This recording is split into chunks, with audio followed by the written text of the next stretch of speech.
అమారా ప్రసాద్ గారు వారిని కలవడం మా అదృష్టంగా భావిస్తున్నాము. నిన్ననే గణపతి సత్యనారాయణ స్వామీజీ వారు వారికి సనాతన దత్తబంధు అనేటువంటి బిరుదునిచ్చి సత్కరించారు. అది మా అందరికీ చాలా సంతోషకరమైనటువంటి విషయం. ఈరోజు వీరభారతీ సేన ఆధ్వర్యంలో సత్కరించడం జరుగుతుంది. అందుకని మా మిత్రులందరూ కూడా సమయాభావం వల్ల అందరూ రాలేకపోయినారు. ఈరోజు వారు వచ్చారనమాట. వారికి మేము వీరభారతి ధర్మవీర్ అనేటువంటి సంతోషంగా మేము అనుకుంటున్నాము. ఎందుకంటే ధర్మవీరుడు, వీరుడు అంటే ఎవరు అంటే క్షత్రియుని లక్షణం. అని క్షత్రియుడు అంటే క్షతాత్రాయతే ఇది క్షత్రియ, అంటే ఆపద నుంచి కాపాడేవాడు క్షత్రియుడు అని అర్థం అన్నమాట. కాబట్టి నేనేదో దళితుందని, నేనేదో బ్రాహ్మణుని అంటే విరలిగటం సరిజయితం కాదు.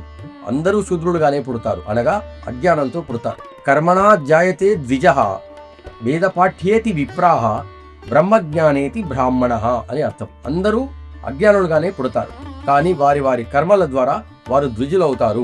ఎవరైతే వేదం చదువుకొని, శాస్త్రాలు చదువుకొని పిల్లలందరికీ అధ్యయనం చేసి చెప్తారో వారికి బ్రాహ్మణులు, విప్రులు అంటారు. బ్రహ్మజ్ఞానం ఎవరికైతే ఉంటుందో వారు బ్రాహ్మణులుగా చెలామణి అవుతారు. కాబట్టి ఎవరైతే ధర్మాన్ని రక్షిస్తారో వారు ధర్మవీరులు. వీరు ఎక్కడ అన్యాయం జరిగినా, ఎక్కడ హిందూ సమాజం పైనటువంటి జరిగిన అన్యాయాన్ని కూడా సహించకుండా అప్పటికప్పుడే శాస్త్రంతో కానీ, వారి యొక్క శాస్త్ర జ్ఞానంతో కానీ, వారి రెండు పదులుగా ఉంటాయి. ఒకటి శాస్త్రము, ఒకటి క్షత్రము, రెండు ఉంటాయి అన్నమాట వారి చేతిలో. వారికి ఏది కావాలంటే దాని ప్రకారం వారికి జవాబిచ్చి వారి నోరు ముగిస్తారు. అలాంటి ధర్మవీరుడు వారి సత్కారానికి మేము చేయడం చాలా ఆనందంగా భావిస్తున్నాము. అందరం కూడా వీరభారతి సేన ఆధ్వర్యంలో వారికి వీర ధర్మవీర్ అని మేము మనసారా అనుకుంటూ వారికి మేము ప్రతిఫలించుకుంటున్నాం.